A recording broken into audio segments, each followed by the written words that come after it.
يا صباح الورد والفل والياسمين على عيون احلى متابعين. ازيكم يا احلى اخوات في الدنيا؟ صباحكم زي اللبن الحليب، صباحكم ابيض زي قلوبكم. النهارده بقى عندنا يوم جديد وروتين جديد كله طاقه ونشاط وحيويه. تابعيني لاخر الفيديو ان شاء الله تستفادي منه. وحشتوني جدا جدا جدا، بقالي كتير ما نزلتش فيديو على القناه، بقالي حوالي شهر او اكتر. هقول لكم سبب غيابي وايه اللي حصل لي في الفتره اللي فاتت، وليه ما كنتش بنزل فيديوهات، وليه دايما ما كنتش بطمنكم عليا. انا اسفه جدا جدا، اسفه لكل متابعيني اللي كانوا بيسالوا عليا. بقول لهم ربنا يخليكم ليا وما يحرمنيش منكم ابدا ويديمكم نعمه في حياتي، وشكرا ليكم على سؤالكم عليا. بس هنقول كل حاجه ان شاء الله في الفيديو اللي جاي. الفيديو ده في الحقيقه كان معايا بقاله فتره على التليفون. يلا بينا نبدأ الفيديو بتاعنا بذكر الله والصلاة على الحبيب. اللهم صل وسلم وبارك عليك يا حبيبي يا رسول الله. زي ما قلت لكم كل حاجة هقولها لكم بس في الفيديو اللي جاي. الفيديو ده كان معايا بقاله فترة كبيرة جدا على القناة على التليفون، بس في الحقيقة ما كنتش قادرة حتى ان انا اسجل صوت عليه.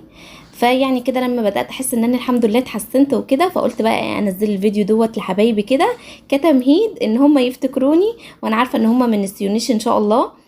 واقول لكم كل حاجه ان شاء الله زي ما قلت لكم في الفيديو اللي جاي. الفيديو ده بقى بدأناه بمشتريات السوق. في الحقيقه في الفتره دي طبعا انا ما بنزلش السوق خالص زي ما قلت لكم. طبعا انا كنت في وضع الحمل، كنت تعبانه جدا جدا، وكان بصراحه كان جوزي يعني مراعي الظروف دي وكده، فكان هو اللي بينزل يجيب لي طلباتي.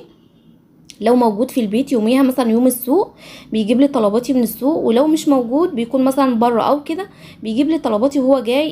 يعني الحاجات اللي انا بستعملها. بس في الحقيقه في اليوم ده كان يوم السوق وهو كان موجود يعني، فنزل بقى جاب لي شويه طلبات كده انا كنت محتاجاهم. زي ما قلت لكم الحمل كان مبهدلني، الحمد لله على كل شيء.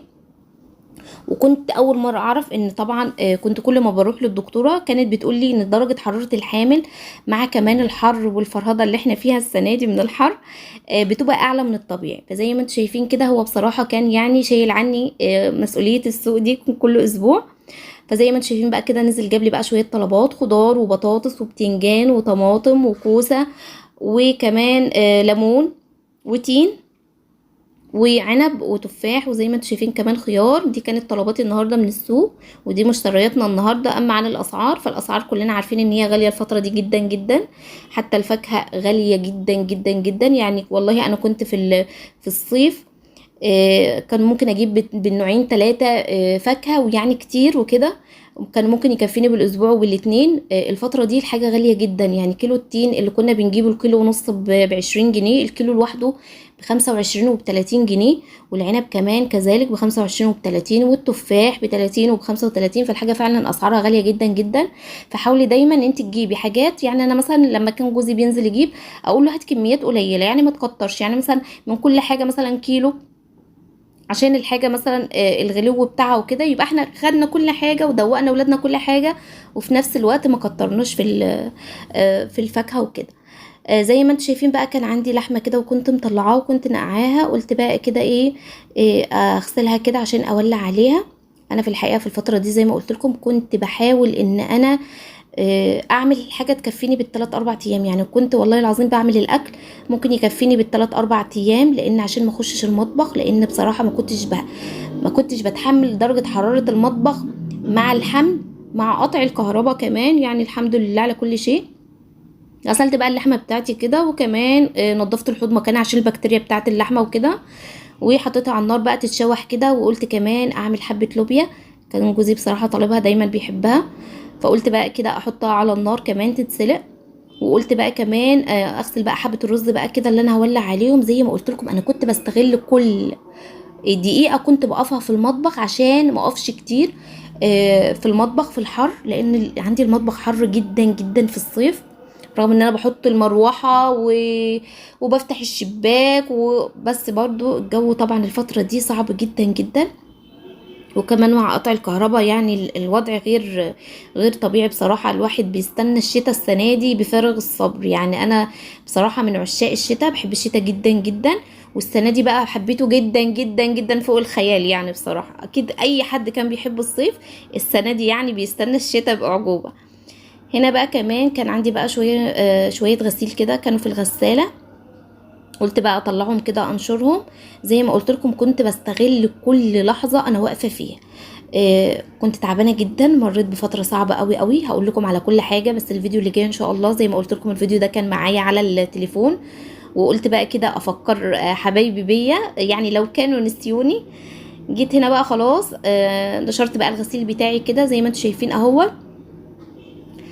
طبعا دي كنت بحط الدورة في الغسالة الفترة اللي موجود فيها بالليل، يعني بحاول استنى النور لما بيجي، واحس ان الفترة دي بتبقى اطول فترة. كنت بشغل فيها الغسالة، ما كنتش بقدر اشغلها بالنهار خالص لان كان النور بيقطع، يعني بيفصل ويجي ويفصل ويجي. فكنت طبعا بخاف على الغسالة، وطبعا الغسالة الاوتوماتيك بتبقى عايزة كهرباء، يعني بتكون شديدة، يعني بتكون المية شديدة والكهرباء كمان شديدة. دخلت بقى، كانت اللحمه بتاعتي خلاص اتشوحت، ابتديت انزل عليها بقى بالمرقه بتاعتها. حطيت البصل، حطيت طماطم، وكمان حطيت مكعب من الماجي ورق لورا، ونص معلقه من الفلفل الاسمر، وطبعا الملح. بنستنى لما تكون اللحمه ده ابتدت تدخل في السوا. انا يعني مش بخليها 3/4 سوا، لا، انا يا دوبك بتبتدي كده تدخل في السوا، وبحط على طول الملح، لاني بحب دايما اطعم اللحمه من البدايه بالملح. اي نعم هي بتغيب شويه، بس بتبقى ليها طعامه في الاكل قوي. هنا بقى كمان كانت اللوبيا بتاعتي خلاص استلقت، خدتها بقى صفيتها كده على الحوض، وقلت بقى نعمل التسبيكه بتاعتها. حطيت بقى حله على النار، وحطيت فيها حوالي 3 معالق من الزيت، ونزلت بقى بالبصله كده، كنت مقطعاها قطع صغيره. البصله بدات تحمر معايا، وحطيت بقى كده حوالي 5 فصوص من الثوم. الثوم بيديلها نكهه حلوه جدا جدا يا بنات. في اي حاجه، في اللوبيا، في الفاصوليا، في الحاجات دي بقى. بصراحه ما بحطش في البسله، بس في اللوبيا والفاصوليا بتدي لها طعم جدا حلو. ال5 فصوص توم دول، والثوم له فايده كبيره جدا كمان معانا.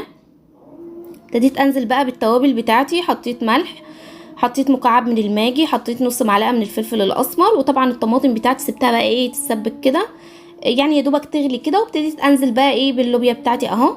هبتدي بقى اديلها تقليبه كده، وهسيبها بقى تتسبك مع نفسها. جيت هنا بقى قلت بقى اعمل ايه، حبه رز بالشعريه. حمرت بقى الشعريه بتاعتي كده، دايما جوزي بيحبه. يعني انا بصراحه انا كنت بحاول يعني اليوم اللي بقف فيه في المطبخ ان انا اعمل لهم الحاجه اللي هم بيحبوها، لان بصراحه كنت مقصره في الفتره دي جدا جدا معاهم. يعني كنت ممكن يوم اطبخ، وبقيه الاسبوع ببقى قاعده مش قادره اعمل حاجه، وده كان السبب في ان انا ما كنتش بنزل فيديوهات خالص. لان زي ما قلت لكم كنت تعبانه تعبانه جدا جدا. ما كنتش بقدر اتحمل الوقفه، ما كنتش بقدر اتحمل المجهود. فزي ما قلت لكم كنت بستغل اليوم اللي كنت، يعني الحمد لله ربنا يعني مديني القوه فيه شويه مع اني ما كنتش في اي بصراحه اي قوه خالص، ولا طاقه، ولا ان انا اديكوا حتى اي طاقه ايجابيه. فيعني زي ما بقول لك كده، فاقد الشيء لا يعطيه. فما كنتش قادره بصراحه اعمل اي حاجه. زي ما قلت لكم كنت بحاول اليوم اللي انا بقدر ان انا اعمل لهم حاجه، فيعني كنت بحاول ان انا اعمل الحاجه اللي هم بيحبوها وكده. جيت هنا بقى خلاص، كان الاكل بتاعي استوى، اللحمه خلاص استوت، وادي كمان اللوبيا بتاعتي خلاص، وجي كمان الرز كان بتاعي خلاص استوى. اتمنى لو انتي وصلت لحد هنا من الفيديو ما تحرمنيش من لمسه ايدك الحلوه على اللايك، عشان اللايك بيرفع من الفيديو وبيشجعني ان انا انزل فيديوهات احلى واحلى. بحبكم جدا جدا جدا. بحب اشكر كل حبايبي اللي كانوا بيسالوا عليا، بقول لهم ربنا يخليكم ليا وما يحرمنيش منكم ابدا، ويديمكم اللهم امين دايما نعمه في حياتي. وده النهارده كان يومنا وروتيننا. استنوني ان شاء الله في الفيديو اللي جاي. زي ما قلت لكم هقول لكم على كل حاجه وسبب تاخيري. بحبكم في الله، اسيبكم في رعايه الله وامنه، والسلام عليكم ورحمه الله وبركاته.